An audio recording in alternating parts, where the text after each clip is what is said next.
LegacyMaker, the All Sports Network. This is it. This is for all the chips. Work for championships. No, it gets no better than this. Just sit and relax a bit. We're talking the pass and blitz. We're talking the jump and switch. We're talking the pitch and miss. Cleats, lace, kick, space. You come to the right place. Beat, bait. I don't need to see other shows. I'm straight. Cause they're not impressing me. I tune into Legacy. Legacy. Fourth and goal and on the road. Legacy. Down 3 seconds to go. Legacy. 2 outs, bases loaded. Legacy. It's not a mystery, you're tuning to Legacy. Checkered flag on the final lap. Legacy. 12th round, who gets in the mat? Legacy. You want a legacy. You build a legacy. Broadcasting live right now so the whole world can see. Now, the LegacyMaker Sports Podcast. Welcome, everybody. We about to get this bad boy started. Here are your hosts, Darrell Owens and Jay Quimby. What's up, everybody? What's up? Glad to have you. Episode 256 of the LegacyMaker Sports Podcast. I'm your host, Darrell Owens, and of course, my man, the illustrious host of this show, Mr. Jeremiah Quimby. What's up there, sir? Illustrious? Illustrious. Illustrious. Wow. Let's go with sexy words and see what happens, and then we'll go from there. How about words you can spell? Expel illustrious now. What you got? No volume in my mouth. Can't hear myself. I can hear you. Can't hear yourself? Okay, I don't care as long as you can hear me. I can hear you. You sound good. All right.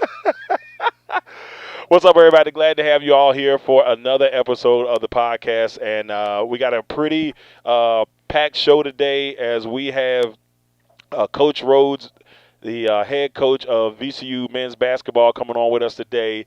We got a lot to get into today with the NBA and the NFL. And it's just, yes, even though it's been downtime, there's still been a lot since we've been on that we can get into and talk about today. So Downtime, I'm depressed. I know, man. It's been really rough. We've been trying to keep ourselves going. I'm over here losing my mind doing broadcasts and doing football broadcasts. I mean, I will give you props, though. Some of your broadcasts has been really good. I mean, I critique you just because, your partner. But you're really good 90% of the time. I would say 90% is a solid number. Yeah. There's some stuff I still got to work on. That's the main reason why I was doing it. Because, I don't know how many times jacked up words. And not a fan of how Madden doesn't zoom in on the player right away for me to try to see who the player is. He was a meat lover slice of pizza. Becca, I'm the whole pizza, not just a slice. Just a whole pizza. Or a Baconator with extra cheese. All right, y'all. It's time for our first segment, our top stories of the day. It's time for Legacy on Fire. Yeah. Yes, we got a couple of interesting topics for the day here on Legacy on Fire. And our first topic of the day will be Kobe, KG, and Tim Duncan are heading to the Basketball Hall of Fame. It was announced last week that Tim Duncan had got in along with Kobe, Kevin Garnett. There's a couple of others that got in. Rudy Tomjanovich, I believe, is also in that class. Oh, I forgot. I loved him as a coach for the Rockets. Yeah, Rudy Tomjanovich. They got Eddie Sutton, 4-time National Coach of the Year.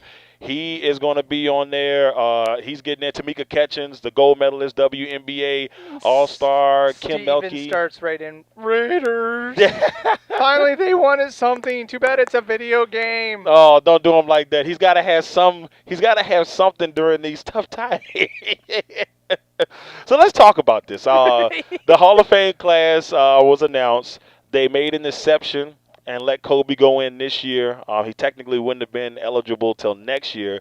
But I thought this year it's usually it's 5 4 years. They say 5. 4. Is it 4? I thought I was hearing that they made an exception for him for him to get in. I mean, I don't disagree with it. I mean, but it breaks my heart to a point that he's not here to seat himself. Yeah, I mean, it's a really tough goal because, what you've seen from Kobe Bryant over the years and what he has done, for just basketball in general. And we had a whole show dedicated to Kobe and all the things that he's Drew, done. that's why we don't pay you to think, buddy.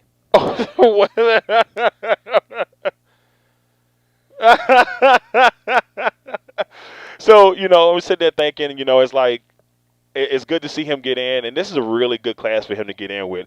KG, former MVP, Tim Duncan, the 5-time champion, Rudy Tonjonovich, who's won a couple of championships in his career, 2 as a head coach. I believe he won one as a player.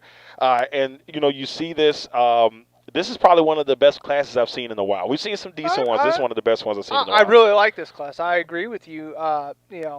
It's funny because before the class was announced, I was watching a thing with where KG and Isaiah Ryder, when KG first got drafted, it was his rookie year, and they were up by like 25 going into the fourth quarter, and KG started talking smack to Jordan. Oh, yeah, mistake number 1.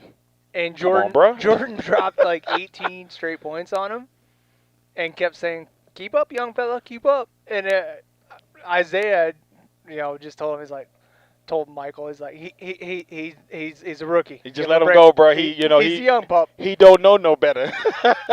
He don't know no better. So I'm excited to see this one. It's going to be a tough Hall of Fame to watch, especially once they induct Kobe. I can only imagine how things are going to be there. Emotions are going to be running high. Hopefully we can get to that point with all this stuff going on with the virus, but it will just be a great moment in basketball. And I'm glad to see Tamika Catchings got in. I loved her as a player. I mean, that's a throwback name. Yeah, I mean, Catchings was so phenomenal in her time. I just remember her in college. I mean, just lighting it up. Amazing basketball player. That USA teams, and then the biggest, she was with the Indiana Fever for a long time, who I believe are no longer in the WNBA, but I got to double check that. But, it's a good place. For more cowbell. All right, our next topic is the 2000 teens. I don't even know how you say that. I've been saying the 2010s. Is it the 2010s? 2010s. Yeah, the 2010s. It just feels weird. You 90s, the 80s, the thousands. Weird, but it also means we old. Fact City. These are also true statements. Now let's talk a little bit about this team because what team? The all-decade team. You didn't say that part, bro. I was getting there. I know, but this goes back to that broadcasting where you're great, but see, sometimes your mind is thinking and the mouth don't keep up with it. I am 8 steps ahead sometimes when I don't need to be. I'm just saying. Look. When I don't need to be, I'm like, we're going right there.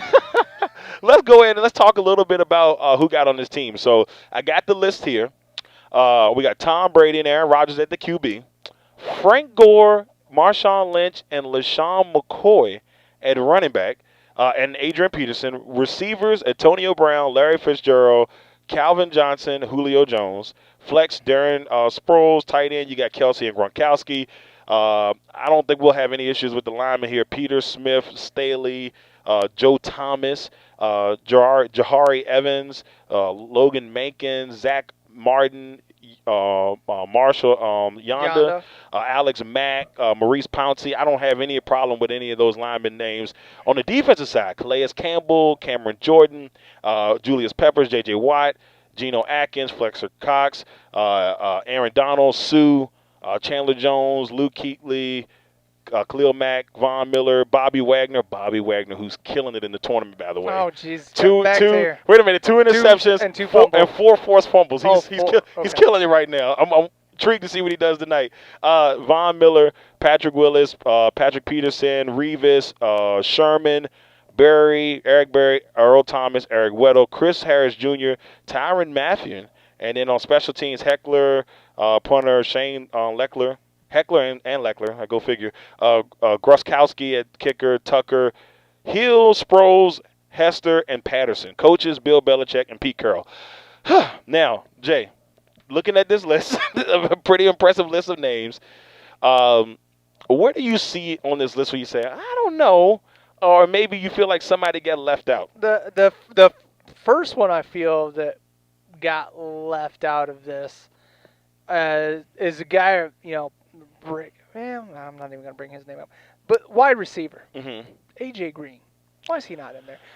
I know he's been hurt a couple times, but AJ Green is an elite receiver when he's on the field. True. And when he's on the field, AJ Green is And phenomenal. he's only really been, majorly hurt towards that latter part of his career. See, that's what makes it hard because you look at him and you say, man, well, he's really good here. And for me, I didn't have too many problems with the receivers because if you look and see who they have on this list with Brown, Fitzgerald, Calvin Johnson, and Julio, I mean, AJ Green might be the one that you can say, hey, maybe you should sneak him in there. But it's okay. Antonio Brown was great, and then went batshit crazy.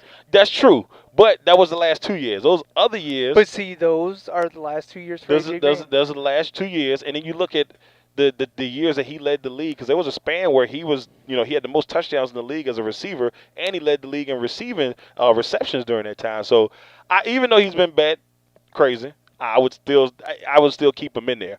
The problem that most people are having with this list is the man that's in this picture right here, Aaron Rodgers. Most people say that they feel like this could be Drew Brees. Not most, but it's a combo package. It's like some people say Aaron, some people say Drew. I'm personally going to say Aaron because he won 2 MVPs in that time frame. Understandable, but how many 5,000-yard seasons did he have? That's where it gets a little bit sticky because then you look at the 5,000 seasons that Drew has thrown in there. He's been the offensive player, I believe, twice during that time frame. And one of those MVPs, we could easily argue Drew Brees could have got in there. There was one that I think Watt. They said Watt. Do you feel like J.J. Watt could have got that MVP that year? So it's tough. I see them why they lean towards Aaron Rodgers because of the 2 MVPs. I mean, but I could also see if they'd have went with Drew Brees and not went with Aaron Rodgers, I would have been completely okay with it.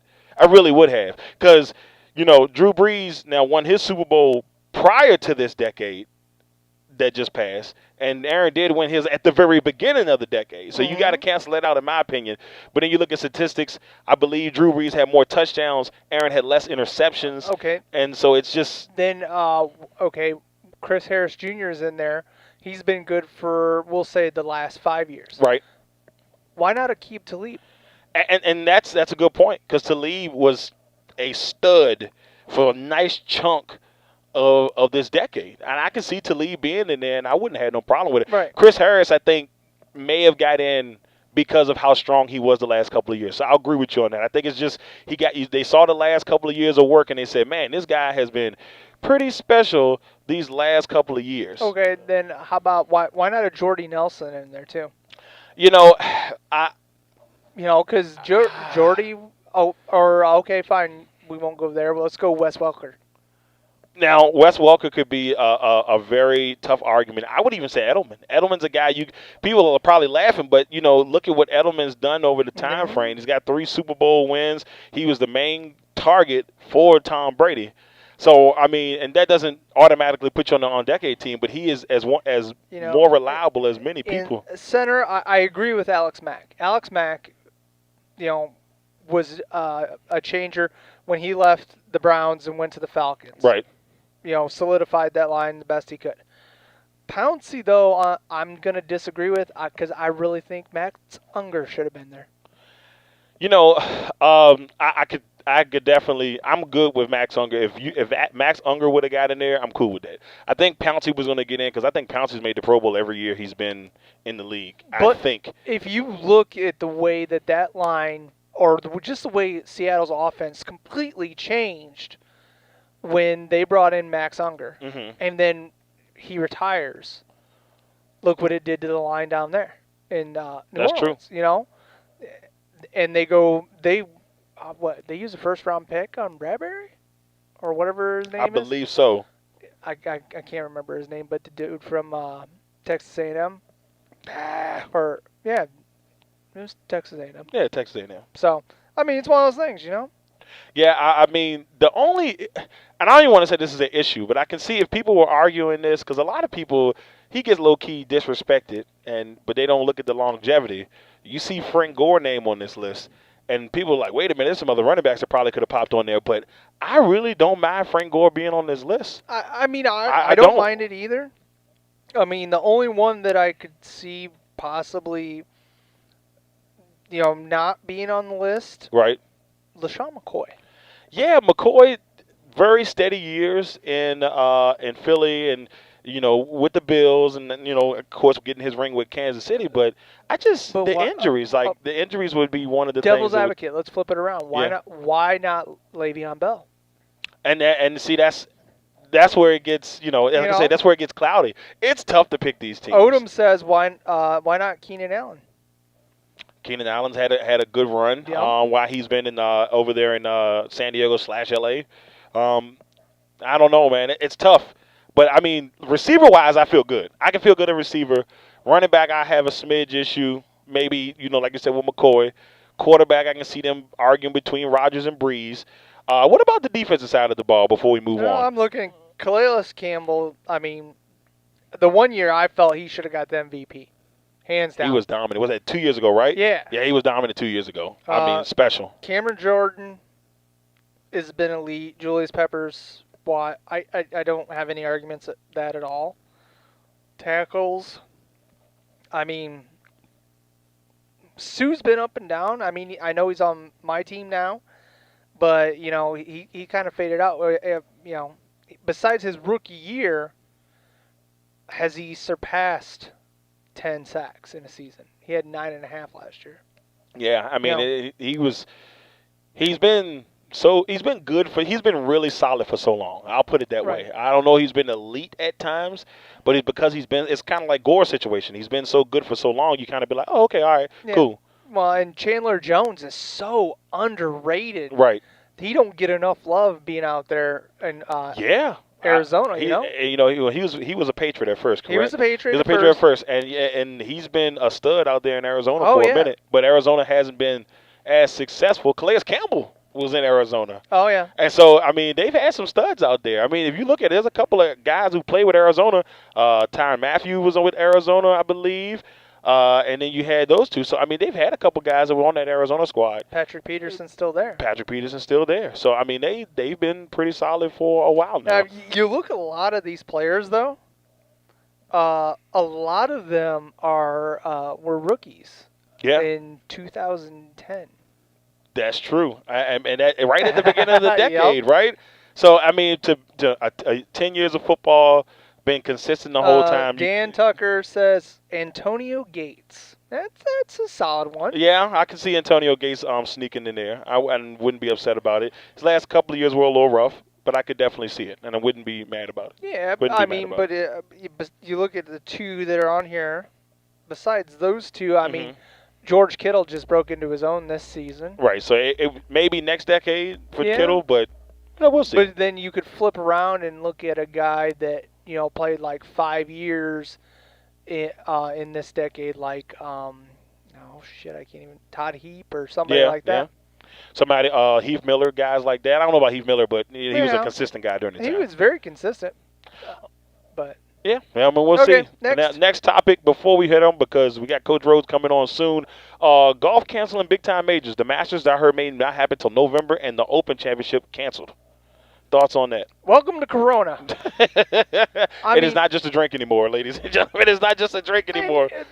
The messed up part, it wasn't that great of a drink to begin with. Facts. I'm gonna let my feelings flow on that one. But you're right. I mean, the safety of it. I mean, if you were to get the golfers out there and just play, Mm-hmm. okay, I can see that.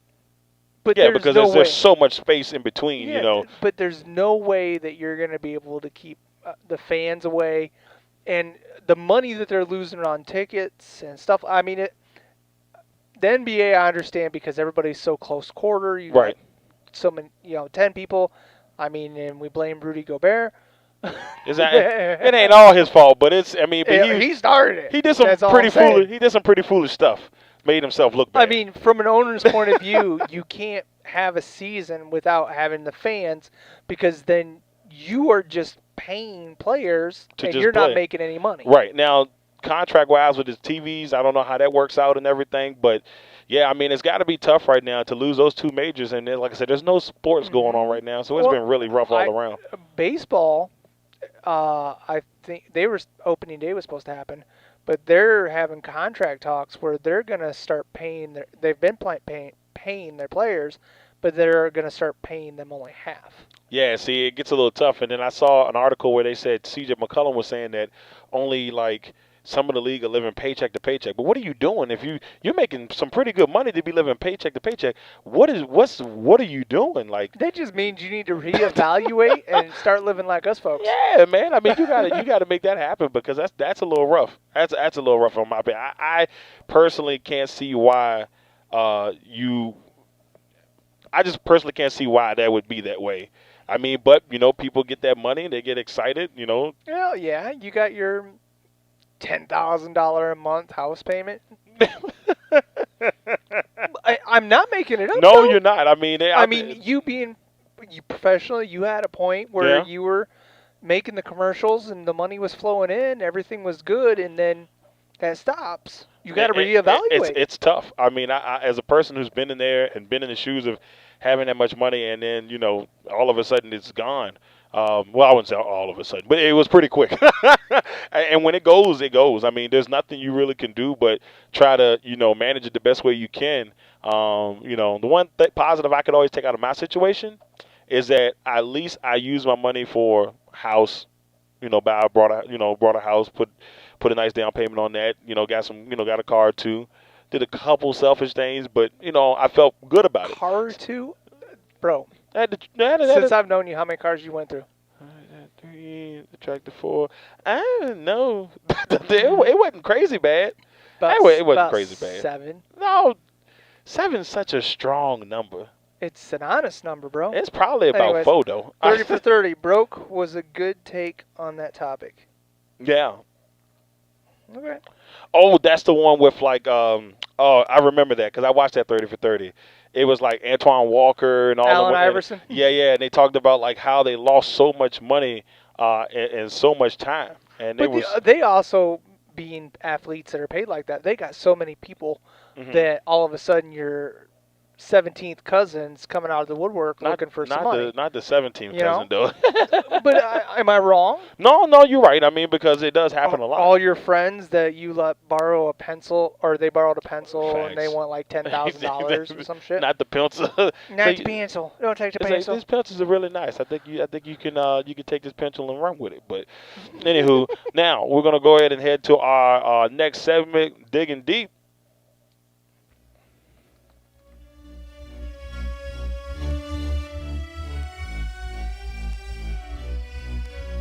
All right, y'all, Digging Deep about to come up. Woo! So what we're going to start here, we're going to do one of our new segments here on the podcast. And until we get Coach. I enjoy that. Do I enjoy that too much? A bit. I probably enjoy that too much. You're the only person on the planet I know that enjoys hearing your own voice. You hear yourself enough, and then you be like, oh, okay, that may be all right. All right, so let's start off with who you choosing. If Coach Rhodes gets in while we're doing that, then we'll bring Coach Rhodes in. But for now, let's go ahead and rock out who you choosing. So our first who you choosing of the day, who you choosing? Karl Malone or Timothy Duncan? Now, if we're taking basketball player, I mean, you know what? I'm just gonna go Tim Duncan. Karl Malone was a great basketball player, but he was horrible human being. You already know how I feel about this. I know.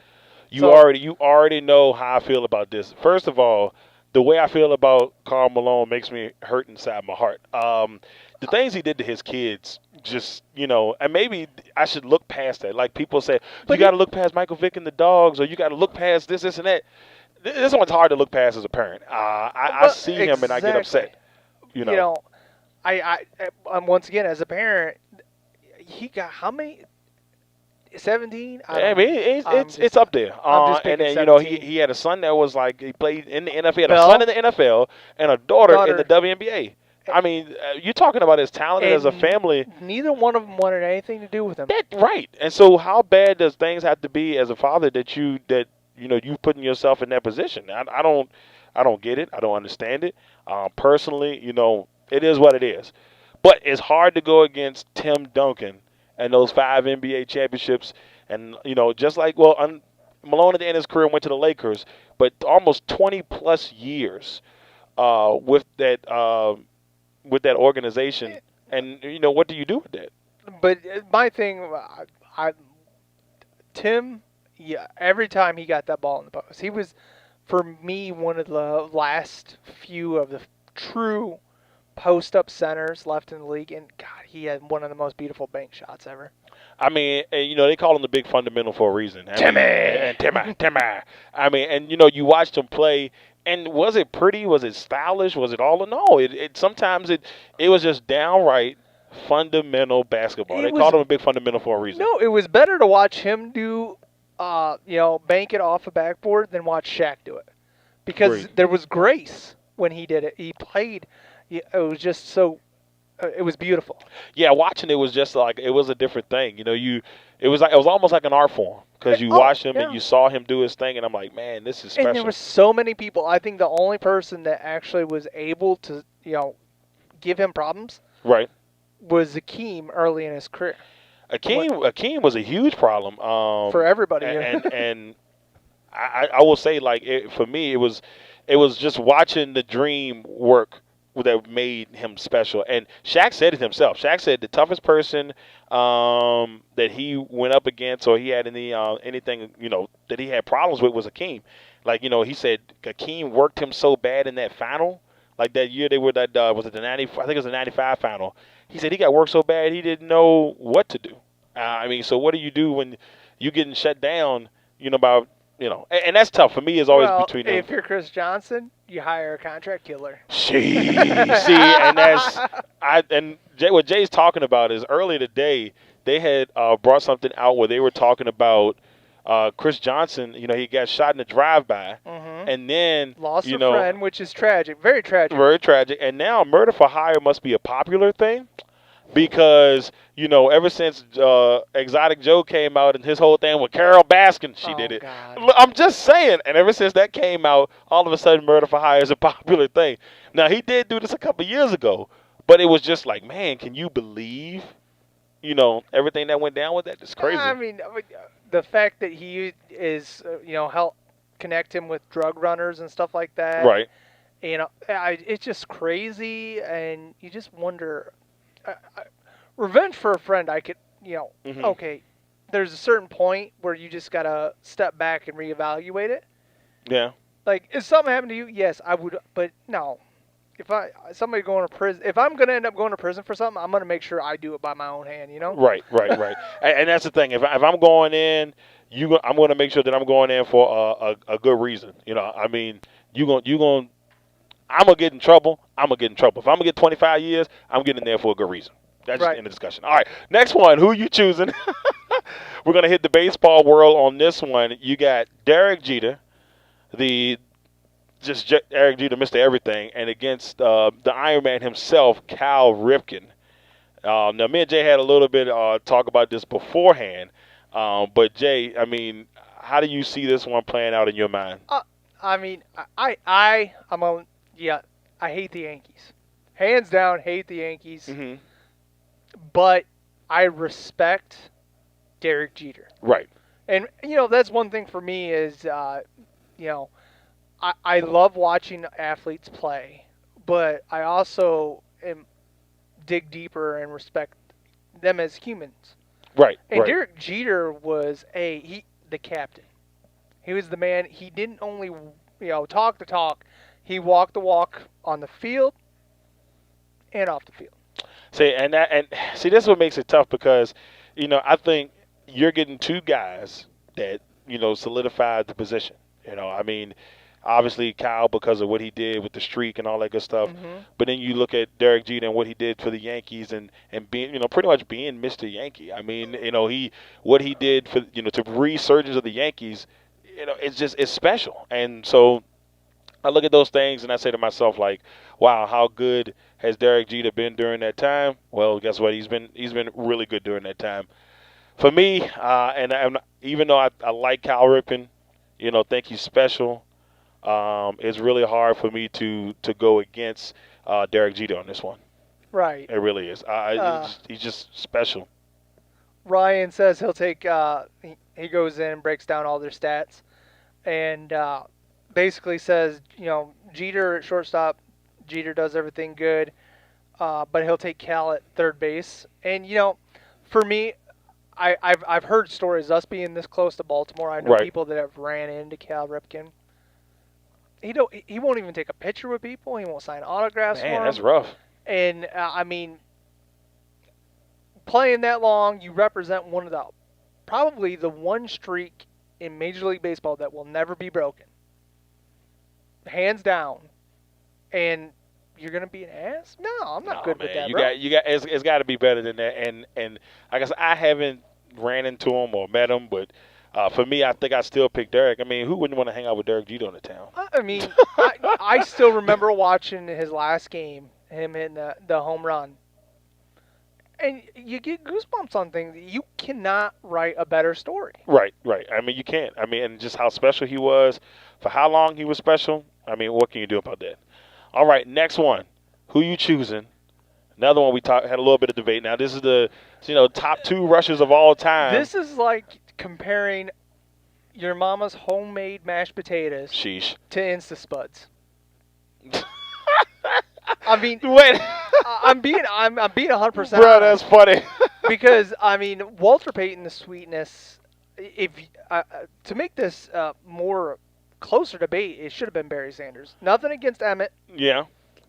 but running style, what he meant to the game, what he did, sweetness, hands down.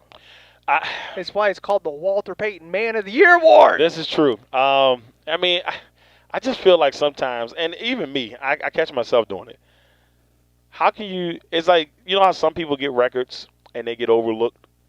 You know what I'm saying? Like, they get records and they get overlooked. Mm-hmm. I feel like even with the championships, the 3 Super Bowl rings, all that stuff, how it just feels like Emmitt Smith is overlooked. Like, I feel like people look at Emmitt Smith and say, oh, well, he's good, but it's not really a fact of overlooked. I mean, I understand exactly what you're saying, mm-hmm. but when you are a featured back during an era where it's ground and pound, Mm-hmm. and you play for, 17 seasons? Yeah. If you don't have the rushing record, you suck. And that's the thing. I look at that. Then I also look at another person that kind of remind me of that is like Kareem Abdul-Jabbar. Now, I know we've been talking Kareem Abdul-Jabbar. Hold on. I think we might have Coach here. Let's see. Hold on one second. Hello, Coach Rhodes? Yes. Hey, how you doing today, Coach Rhodes? How's everything going? Good. Sorry I was late there on the phone with one of my players. No, that is fine, Coach. We truly appreciate you being on. How's everything going? It's going, right? It's going, just like everybody else. Just trying to stay safe and healthy and follow the rules. And we are isolated like everybody else. And we have 3 kids doing online classes. We have a coach on his computer and talking to the guys all the time. And you know how it is. You're just trying to figure it out. So what is there anything special that the family has done besides doing homework and stuff to pass the time during the quarantine, sir? You know what? The one side of it, the positive for us, if there is any in this crazy stuff, is my wife said you've never been home this many nights in a row because you're on the road recruiting or late practices. You're the office late. We've had dinner every night. We've had a sit down dinner every night. And for me, it's been pretty cool. It's been awesome, and my 3 kids and I, we work out every day, and we've been working out and hanging out, and I finally realized what Netflix is all about. That's pretty cool. I didn't know shit about that. So excuse me. No, it's all good, Coach. No. Yeah, if you ever watch our show, if you ever get a chance to watch our show, we hang loose a little bit on here, so it's all yeah, good, man. I never knew what I didn't know it was that cool. I'd always say, oh, here they go, they're on Netflix again talking about the players or my son, and my wife and I have watched some of the shows. Right. It's been pretty cool. You got to ask Coach Rhodes. I know it's on your mind. Ask him if he's watched it. So, all right, Coach, if that's the case, we got to know, have you had a chance to watch Tiger King And We watched every episode, my wife and I, all right, so you got to and then answer. Carol did it, right, and then Coach? and then after I watched that, we looked at each other after we binge watched and said, "Why did we watch that?" Like everybody else in the world. So Well, yeah, it's you don't feel bad though, Coach, because I've watched it twice because I had to get more Now, understanding. now I gotta say, Coach, I made about 20 minutes into it, and I was like, "There's no way this is real. I can't do it." yeah, I'm with you. Joey Rodriguez always tells me, Coach, you got to watch this, you got to watch that. He'll send me any clips of stuff, but like TV shows and all that, he'll always tell me stuff. And most of the times, because it's during the season or you're on, I don't follow his advice. He told me Joey Rodriguez was the one that said you got to watch Tiger King, and we watched it. And man, the whole time I'm just scratching my head, going, "What is going on?" But I think everybody, because it's the title of it, everybody thinks it's going to be so much about the tigers and these unbelievable animals, and you're just locked into seeing these animals, and then you're watching, you're like, why did I just waste that time? So you don't get it. As I tell my staff, we don't get it back, guys. We don't get it back. It's all Now, one about we're watching now, Jody and I are watching Ozark.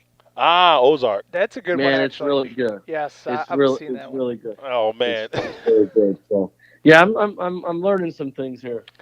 So you said something, being home all the time, and you're normally out recruiting.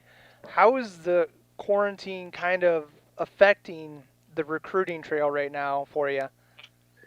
Well, everything is phone calls, text messages, and then when you do get into presentations, there's no on campus or in their homes or in their schools. So it's a Zoom conference or a group chat with families and coaches, and trying to show off your school and present your school and your program as best you can in those terms. But for me and for our staff, we want to build a relationship any way we can. So that doesn't change that part of it. I don't care if it's text messaging, over the phone, FaceTiming. It's all about building relationships and building a level of trust and excitement about your program. And it takes time to do that. And then anytime you can show off your school and with videos or a presentation or showing off your staff. The other day we had a mom and a recruit, and we got on Zoom, and it was just our staff. It was very informal, but they could see faces and put what I've talked about our program and our staff, how I talked about it.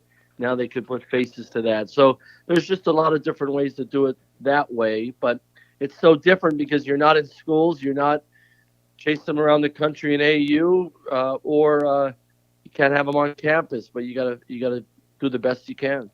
Now I have I got a couple fan questions in here, but I'm gonna sprinkle them in as we go. I got one here from Judy Sneed, and she has this question. She said, how have the players been coping with the cancellation of the A10 tournament and the closure of the campus? I know, you guys were set to y'all were set to get on the floor against UMass, because I was, myself sitting there watching it. Yeah. We had someone going up there to cover it, and we end up not.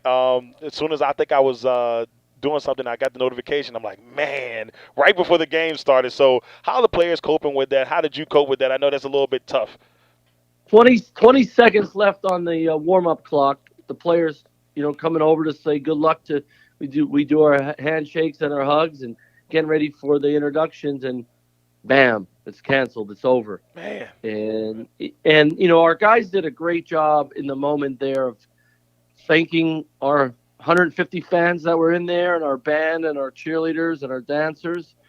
And the band was awesome. I don't know if you saw some of those clips, but they were playing some of our favorite VCU songs, and our players, were singing with them. And we showed a level of appreciation for them, and that was cool. But once you got in the locker room and having 5 seniors and realizing that it's over, that's it. It was surreal is the word I used. We had not many dry eyes, I should say that, and it was over. And you put all the blood, sweat, and tears into it, and it's gone. And then what I told the guys, and I really believe this, that there's sometimes you go through things in life that are just not fair, and you don't understand, and you probably never will. But I think as you get older, you realize that the safety, the health, and the well-being of people around you are the most important thing. And the leaders in the NCAA as well as the A10, they had to make a tough decision, but it was the right decision. As we see it now, how many weeks later, man, it was definitely the right decision. Oh, And I'm glad we weren't in New York City any longer than we were, and I really appreciate making some leaders making some tough decisions. I think our guys understand that now, and they'll understand it even more as they get older. That you got to make tough decisions like that, but that's part of being leaders. It was just surreal. Now, when we got back, a couple guys went home with their parents from New York City, from Brooklyn, and then when we got off, um, we were on spring break, so guys were going to go home. Some guys were going to go home, some stayed. And then when everybody went home, I said be back by Thursday so we can get the weekend in of academics and get ready for it. Then it got extended, and I said stay home. We'll come back the following week, and then we are where we are. So there wasn't a lot of closure for our seniors, I think, because all this happened so quick and we've been away from each other. But I think the understanding that we had to do this for the health of everybody, it just is what it is. There's no rule book on this, and as I tell our guys, it's just figure it out, keep moving, keep doing the right thing, and disappointing in the ending. We all wanted to play in the A10, but we had to do what we had to do, and the leaders did the right thing. Now, let me ask you this, Coach. The A10 has gotten a lot of popularity this year because of two. I don't say two, but a team in general in Dayton. And Dayton, with Obi Toppin winning Player of the Year and Coach Grant, winning I believe won Coach of the Year if I'm not mistaken. Right, correct. What have the Dayton program and just the performance of Dayton this year, if you don't mind answering this Atlantic Twin question, what did have done for the conference? Because the A10 has always been a good conference, but to have a team the way Dayton played this year, how has that boosted the confidence, and how's that made you want to step level up this year? Yeah, well, first of all, the A10's always been really, really good on a national level. And the Power Five schools, many of them don't want to play A10 schools for many reasons, not just the top teams, but all the teams in the A10. So the A10's had a great reputation in college basketball for a long, long time. And then there's a couple of years you have some A10 teams that have a special year. And a couple of years ago it was Davidson, of course, and then it was in Dayton getting to the Elite Eight. Of course, we were in the CA, but VCU getting to the Final Four, in 2011. Dayton, this was the year that Dayton had an unbelievable year. What a run they had, a run through our A10 conference, and having a National Player of the Year and a National Coach of the Year just tells you how strong of a conference we were. And I don't know what they were last year. I don't think they finished in the top four, but then a year later, they have this unbelievable run. It just tells you that you stick to your guns and you keep recruiting the right way, and you try to build a program based on a lot, your foundation, and you can turn it quick. And Coach Grant and Dayton did that, and they had a phenomenal year that represented our league in such a high fashion. so that might open more doors for recruiting, and correct? Oh, without a doubt, because if coaches, high school coaches, grassroots coaches, and players and their parents say, well, we can't get to where we want to go in the A10, and then you could say, well, how about Obi Toppin, who was a player that sat out, or how about a Troy Daniels who sat 2 years at VCU, and then his last 2 years played so well, and he just finished, he's in his fifth year in the NBA, and Dayton got ranked as high as fourth in the country. Don't say you can't reach your goals as a team, on a team, or as an individual in the eight. You can't do it in the A10, because you really can, and we have great examples of that. Every year we do individual players and some great teams. So that to me is finding the right place for you and a great fit. But it's great for recruiting. And for example, for us is we have the incoming class, the top incoming class in the A10, and we beat Power 5 schools out for a lot of the players that signed with us. And what's great about that is those guys that are coming to VCU, they want to play the Power 5 schools, and they're proud to be in the A10 and proud to be at VCU, coming to VCU. So, that you just got to continue to build on that, and teams like Dayton and like ourselves last year have success, get in the tournament, whatever could happen. You just build it and build it. Now, Coach, we got a couple more questions for you. We ain't gonna hold you on Sure. long because we know you got to get back to your family, and we truly appreciate you coming on. No problem. Now the team itself, went in. The team was 16-6 heading into February, and then obviously you probably answered this way more times than you probably want to answer. But how was it, during that time frame as a coach, trying to keep the morale up of the team when you guys were going through that struggle between February to the end of March?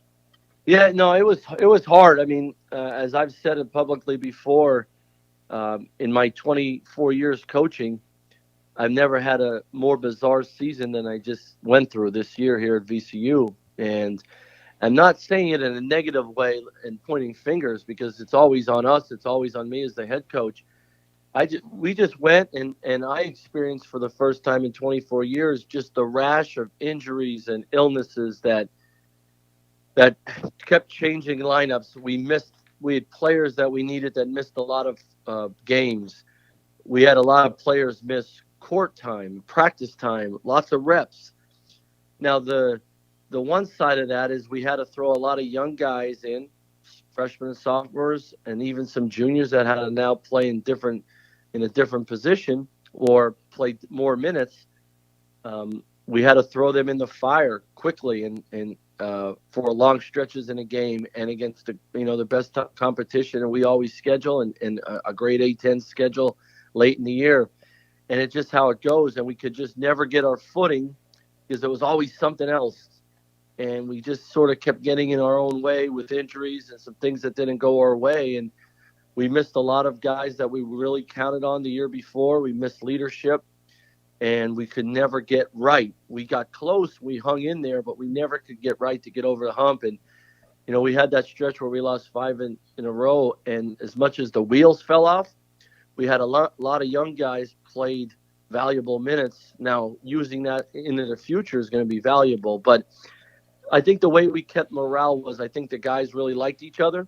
They hung in there with each other. They did get down, without a doubt. Heck, the coaching staff gets down when you have a tough stretches. But I liked how our morale stayed high because the guys cared for each other. They weren't complaining. They weren't pointing the fingers. They just kept trying to find a way, how can we win the next game? And it took a while. I thought we had a great vibe going in the A10 tournament. Marcus Evans was at the healthiest that he was since early in the season. Even though we were missing DJ and Corey, and Vince, I thought we just had some younger guys with a little more experience going into the A10 tournament, and we had Marcus back, which I think, we had a little bit better vibe going into that. But, of course, that was cut short. I'm telling you, it was as bizarre season as I've ever been through, and I hope we never go through it again. But, there's a lot of valuable lessons through it that you don't take it for granted. I think we were 17-6 sitting there. Everybody in the country is talking about VCU and our seeding. Right. And then the wheels fell off, and now we really tried to get our footing back, and we just never can get a hold of it. I just chalk it up to 2020, coach. Is what I'm calling it. But yeah, I hear you. 20. Yeah, it's almost like somebody said 2020, and I said 2020 Mad Dog. You know what I mean? Oh yeah, absolutely. Yeah. It messed everything up. Right. Right. That just made me feel like I was back in high school, coach. So I got what type of conversation did you have with Silva about him kind of looking at going pro? Well, he discussed it, that a lot of people have done. One thing about Marcus, I think he's a very intelligent young man. He has, he really listens. So he wasn't doing this, just to do it.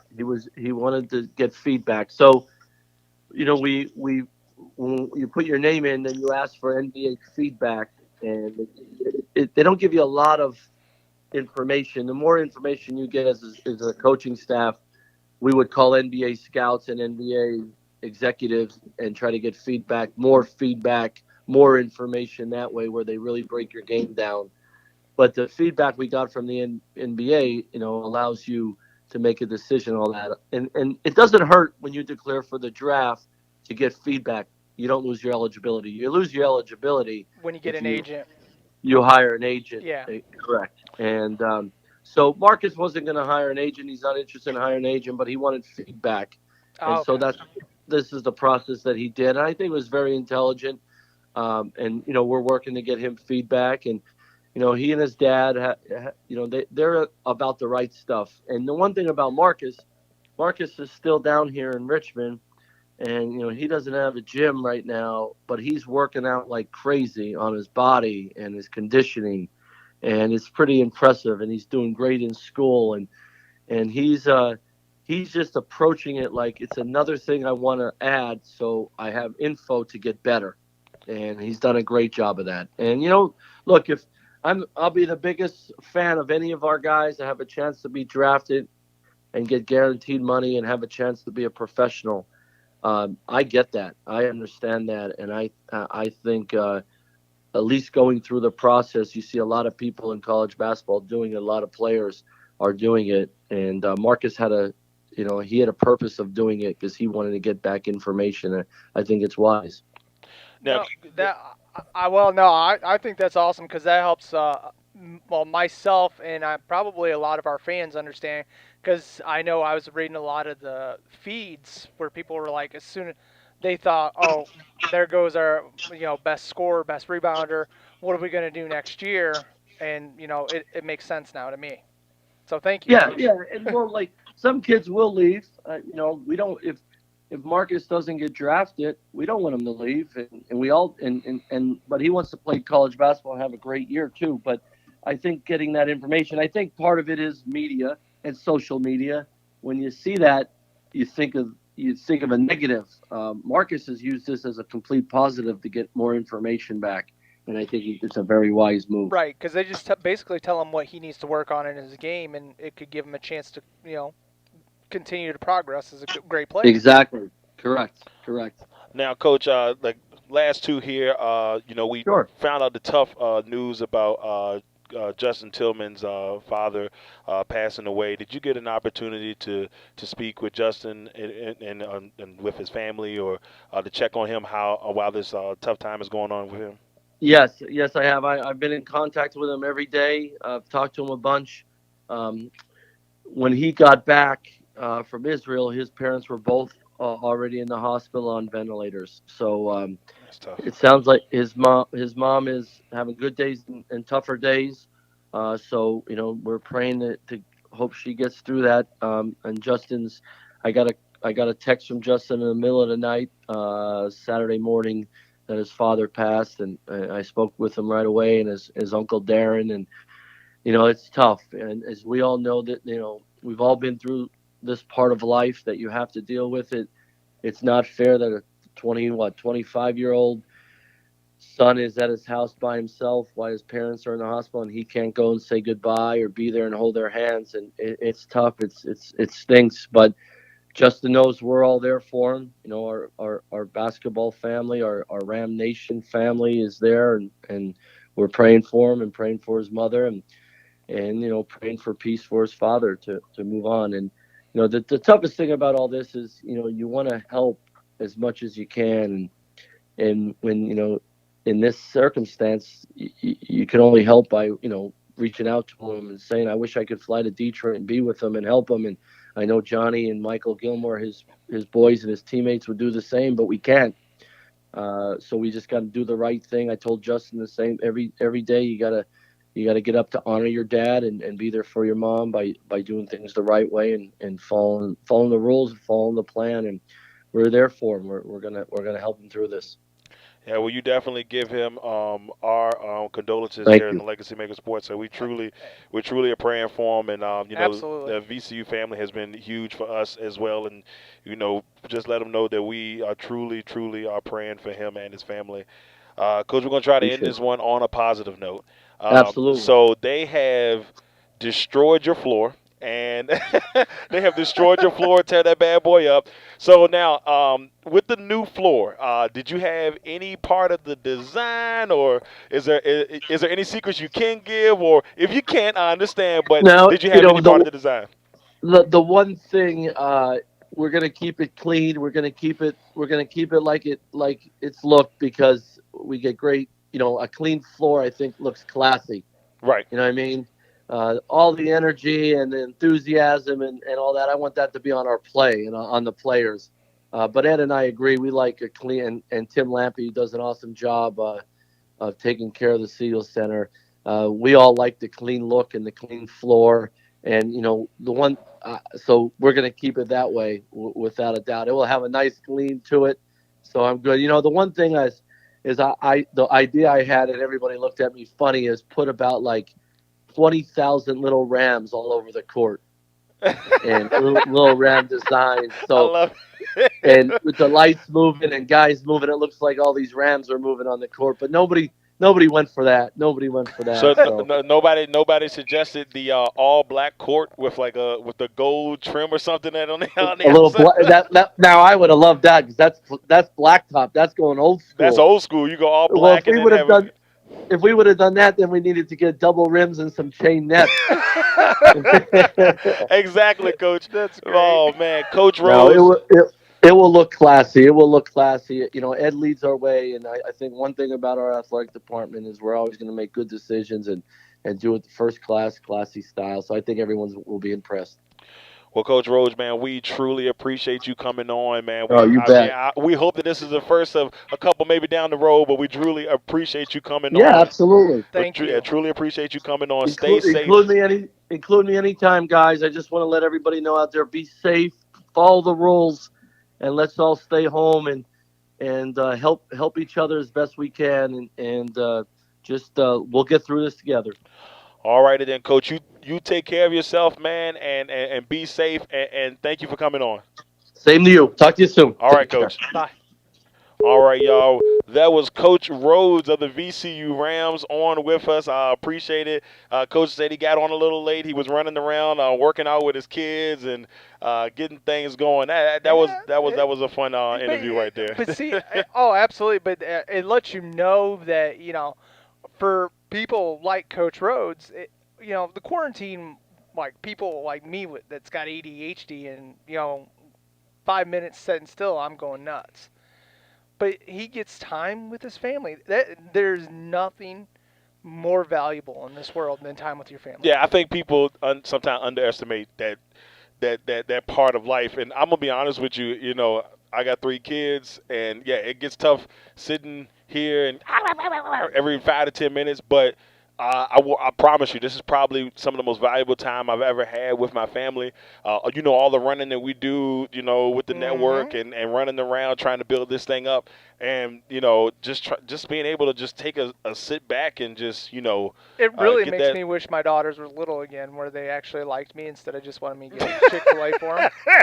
Not just any type of Chick-fil-A. Chick-fil-A with like the Polynesian sauce and all that fancy stuff. But I mean, it's one of those things that I wish that I am glad that it's happening, because it's okay to just. It's been nice to spend that time with your family, and some people don't get that, and I'm honored and blessed to be able to have that time. Becca says that says so much about VCU basketball family. It does. You're right. It absolutely does. Yeah. It does. It was Coach Rhodes is one of the nicest, and I'm not just saying this because we had him on, but me and Jay talked to Coach Rhodes at the beginning of the season, right before the season starts. Sat down with us. We even talked to him at media day. I mean, he's a wonderful, wonderful human being. Yeah. And, I mean, even when we went through our choosums, you know how I am about a person. I treat people the way they treat me. Yeah. Rob, you should write this down.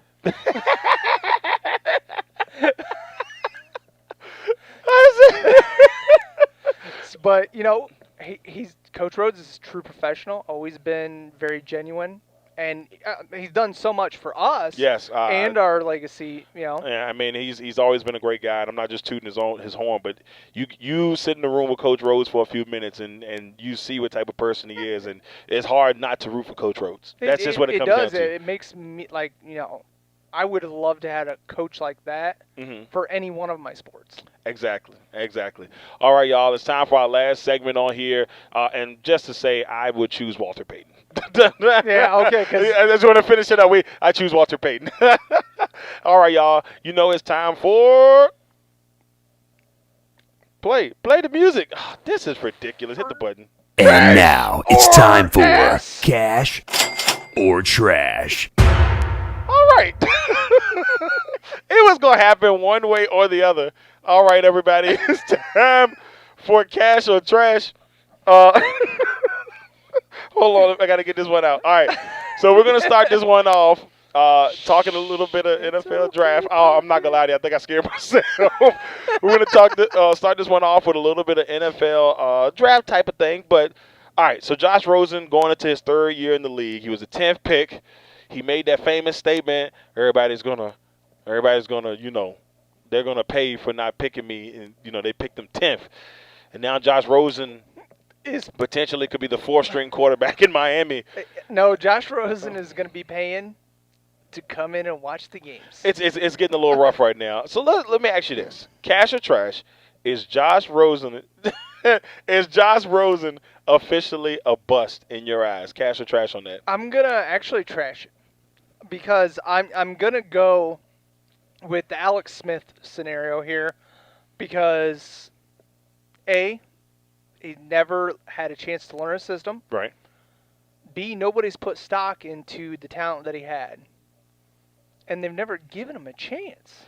It feels that way, doesn't it? It really does. Yes. It feels like he's just been kind of tossed around, and it's like, all right, we're gonna put you in, and he makes 2 mistakes, and they bring in Fitzpatrick like they brought him right back in like this year, and I feel like he hasn't had a chance to like truly sit down, maybe get a couple of years in the system, learn from a really a good coach. If you guys don't draft somebody, Take him. I take him. send a 5th-round pick and get him. I'm cool with it. We got 3 6th-round picks. Heck, I'm not gonna send I'll them give both. you all 3 of them. I won't send him 2. I might send him 2 for Josh Rosen. I mean, I feel like he just needs the right place to be and give him time to nourish. He hasn't you can had argue that with any quarterback. Though, That's true too. I mean, I always felt that way about Joey Harrington.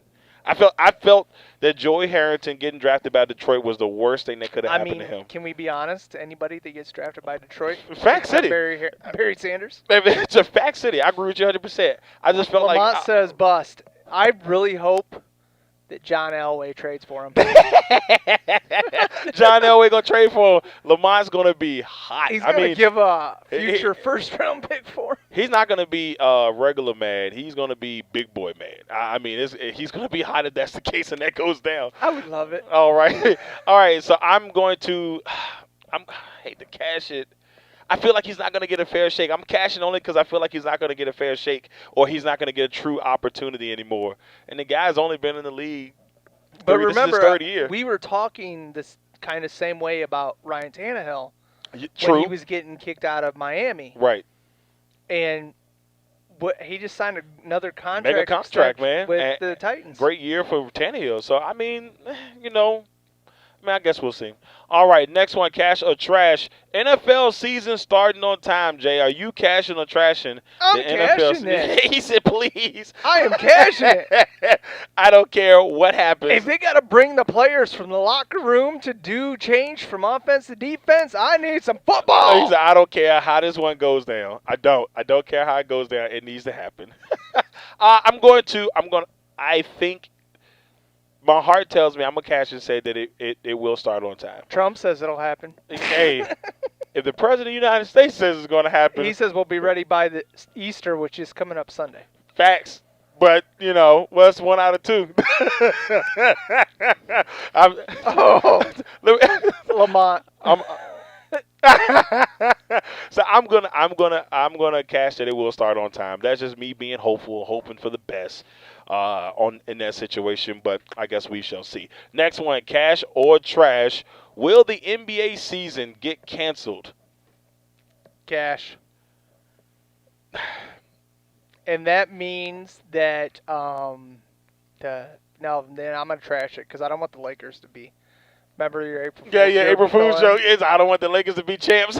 But no, I mean, right now it's just gonna be a cluster to try to get things figured out. Yeah, That's the I big just thing. think that, I like that they're doing certain things, like they're doing the horse competition. I thought that was a pretty cool deal. Had a horse competition. They're trying to find ways to keep their fans entertained, but I do think it truly sucks because they're not getting the opportunity to truly shine. And it's playoff time, man, and I just feel bad that we're not going to get a chance to see it. Maybe the network does broadcast, and we figure out who wins the NBA championship that way. I don't know. I'm gonna tell you, I volunteer Ty to call that right now, just because you'll be like, oh, That looks like Jimmy Johnson over there. you say Jim Johnson. I think about the dude that played for the Mavs that come from Ohio State. Ooh, I remember that. Oh man, that's a toss back right there. Oh my goodness. That's I a watched toss-back. a redraft of one of the Michael Redd actually went first in one of the. I in saw redraft. that. Was that the 2000 draft? Yeah. Yeah. I mean, Michael Redd was a stud for a while, so I wouldn't. I mean, it's not terrible. All right. It's not Next. terrible. I don't know. Anyway, next one, cash or trash, is Michael Vick. Trash. Oh, wait a minute. What? The Texans are in the process of trading for Rams receiver Brandon Cooks. We always get one per show. That's so dumb. I mean, so you're going to trade DeAndre Hopkins to Arizona and then bring in Brandon Cooks. Fans still going to be pissed. These are your receivers right now. Will Fuller, Brandon Cooks, Which one is And- going to and get the Randall gold-plated wheelchair? and Randall Cobb. Those are your receivers. They're all like, I'm 5'10", they're barely this much taller than I am, and you traded away DeAndre Hopkins Yeah, I just don't even know, for man. what, a pack of crystal meth? Right. All right. So cash or trash on Michael Vick. Do you feel that Michael Vick is a Hall of Famer? No, Cash or trash? It's trash. Or first ballot? I definitely. Well, He is the question not is a Hall of Famer at all. I'm gonna definitely trash him being first ballot. That's ridiculous talk. But statistically, his number doesn't match up to him being a Hall of Famer. I think if there was a Hall of Famer for people changing the game, he would definitely get in a heartbeat. It's But hard to put him in. It don't count.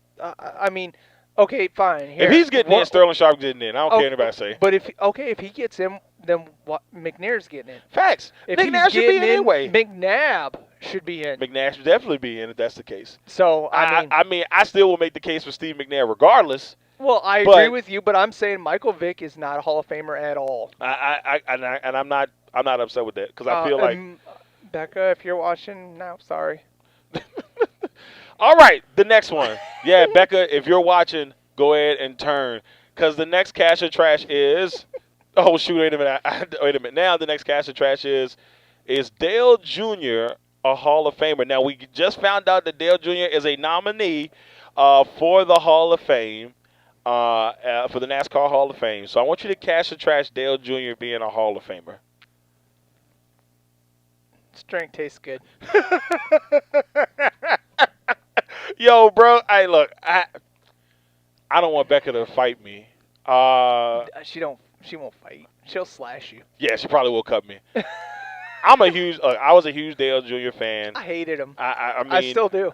I'm still a little. I think I'm more mad at Dale Jr. because I expected so much from him. I mean, even after his dad passed away, he started off pretty good, and I'm like, yo, man, he's gonna have a solid career. And then it just didn't seem to materialize. And people said, man, Dale Jr. is cute. Okay, let's just get that out there. I was just gonna say he made more panties wet than he won is races. he is a cute guy. That Wait, people. shh. Do you need a moment? Just give me some time. Give me some time. He is a cute guy that I think that the women fell in love with, and the man was like, "That's Dale's son," so he's in. Dale Jr. I'm trashing this. Dale Jr. is not a Hall of Famer in my heart. If he had won one championship, I would put him in then. With what he has now, I'll agree 100%. If he won championship, yes. I just feel like if he had won a championship, because there has been so many times where I said to myself, like, man, Dale Jr. He could be really special, but it just never materialized. Let's go back. I mean, Danica Patrick, if she'd have won one championship, would she have been a Hall of Famer? I think so, most definitely. She'd have got in regardless, just because of that. I think she'll got in just because of that. I see it overall for me, and I sit there and say I'm gonna go and look at his stats real quick. He has 26 wins all time, which is not bad. Let me get here. That really good season in 2004, and this is my point on this. You look at his first, 7 seasons. 0 wins first year, but I can understand that being the first year. He had 2 years and two wins in 2000, 3 wins in 2001, 2 wins in 2002, 2 wins in 2003, 6 in 2004. And then he had 1, and then after that, it kind of just fell off for maybe 8 to 9 years. Let's see, from 2005 up until 2014, Dale Jr. wasn't winning races. He just wasn't winning races. He's like, I'm gonna take a break, guys. He was making money because I'm a huge Dale Sr. fan. That's just why I'm going. Yeah, but he was making money. Look at earnings: $7 million. Yeah, he was making money. $6 million. But why he was doing nothing? Right, and then 14 and 15, he got a little bit of a bounce back. Got 7 wins in between that time, and then his last 2 years, 1 year he didn't. Bro, I want to sit around and make a whole bunch of money for nothing. I'm sorry, I can't put him in, and I'm trashing Dale Jr. being a Hall of Famer. If I had one championship, I may let him. If he'd have won it that year that he won the 6 races, I probably would have let him in. Sleep on your front porch. Fact City. That may be something, and I will take full blame for that. I will take full blame for that. All right, our last one, cash or trash, the Atlanta Falcons New Jerseys, Jay. Bruh. How bad are they? Because I'm going to be honest with you. I was petrified when they dropped ours. I was like, oh, God. You don't know what this is going to be because you heard horror stories of what it was going to be back. I mean, because I'm in all the fan groups and everybody's like, oh, they're going to be this. They're going to be that. Da, da, da, da, da. And I liked them. I love the pewter one. Tom Brady's jersey sales were up 3,000% the next day. That's crazy. 3,000%. And so for me, when Atlanta dropped theirs, I was just like, what the fuck? Man, this is a wrong picture, bro. My man Marquette Sutton does a Don't Shoot the Messenger podcast, posted a picture of the Falcons jersey and a FUBU jersey right beside it. Oh my God! Yeah, I was dying laughing, man. FUBU. A FUBU jersey. No, I remember that when I was a kid because there was so many. Oh God, that's great. Freaking FUBU jersey. A whole bunch of white folks that I knew that love, FUBU's the best clothes. I was like, they're not for you. These are not what you should be wearing right now. This is not what you should be wearing right now. You should have a pair of Jankos on or something. I am super trashing these jerseys. They're crap, bro. All right, the only one that I'll give love to is the white one. And that sounds racist. Facts. The white one is a nice one, but it's the number. If the number wasn't, if they'd have left the numbers the same, you know what I'm saying? Like if they'd have left the same design on the numbers, yeah. I'd have been okay with that. I'd have been like, all right, those jerseys don't look too bad. They're a little bit plain, but the number, nothing against Ice Cube, but it looks like they took. They're doing a Big 3 jersey on done. NFL. I'm done. Get out of here. Does it not? It does. It does look a little bit like it. I'm not even gonna lie to you. It looks a little bit bad. I mean, we were talking shit about the XFL jerseys. They look way better. All of them do than those. Facts. 9 times better than all of them. Man, look, Atlanta, you got to redo. That's the second mess up. The Rams, they got a penis. I was about to say, forgive my language, but they got a penis for their logo. I'm gonna let this fly. Well, that's all right. I'm gonna let this fly. We got on ours, the one, remember I sent it to you where it's the state of Florida. It looks like their junk's hanging off the side. There's a rough deal going on there. There's a rough deal going on there. All right, everybody. Look, we've been on long. Me and Jay had to get set up for our broadcast. The championship game of the all-time Team Madden tournament is about to happen. And it's bullshit. Then Jay's still upset. Look, Green Bay didn't even score, bro. So I don't even want to talk about it. We ran the ball 37 times on 40 plays. Bro, we lost to the Chargers. At least the Chargers made a run to the Final Four. So I'll deal with that. No biscuit. There was no brisket. I was still upset. But we do have the championship game coming up. The Oakland Raiders, led by Kenny Stabler, taking on Russell Wilson and the Seahawks. That one's coming up right after we get off the air. Boom! And Bobby Wagner is all I got to say about that. So me and Jay are going to break that down for you guys. Bobby Wagner won't have but 2 tackles. Watch. Don't do Bobby like that. Bobby's been killing it, bro. Before we go, though, before we get out of here, we want y'all to go and check us out on all our social media platforms. Hit up on Facebook at Legacy Maker Sports Network, Instagram at Legacy Maker Sports, Twitter at Legacy Maker SPN, YouTube at Legacy Maker Sports Network. Our websites are LegacyMakerSports.com and LegacyMakerBlogs.com. We truly, truly, truly appreciate you all for coming on and joining us today on the show. Wait, hold on. Dan's got a question. What we got? What do you think about Dez working out with Dak and Zeke? Will Dez make a return to Dallas? I got a feeling it's gonna happen eventually. They're gonna pay him cheap money. If he doesn't go there, he'll be in Kansas City. Those are the 2 spots that I got a feeling that he may end up. It'll be there in Kansas City. Kansas City. He's been him and Pat Mahomes are close. Him and Pat Mahomes are close. They worked out together. They got a good feel. I watched them. Work out. It just looks good. Sound like tunnel buddies. I didn't say any of that. That was a Jay Quimby exclusive. I ain't had nothing to say with any of that. Anyway, all right, everybody. Me and Jay got to go set up for this broadcast. Thank you all for tuning in for the show. Coach Rhodes, thank you dearly, Coach. For coming on the Legacy Maker Sports Podcast. Now, me and Jay are going to be off the air for a couple of weeks. We're going to try to social distance a little bit. Nice. But we are going to still do the draft show. Unfortunately, it's just going to be me and Jay. We won't have the whole team this time. We're going to still work around that and see how we're going to figure it out. Me and Jay are still working on that stuff. I'll have our Redskin mock draft sometime next week, so y'all be prepped for that. Thank you all. And once this thing is over, we're going to come back full speed. Thank you all. We appreciate you, and we'll see you guys in just a little bit for the championship game. Peace.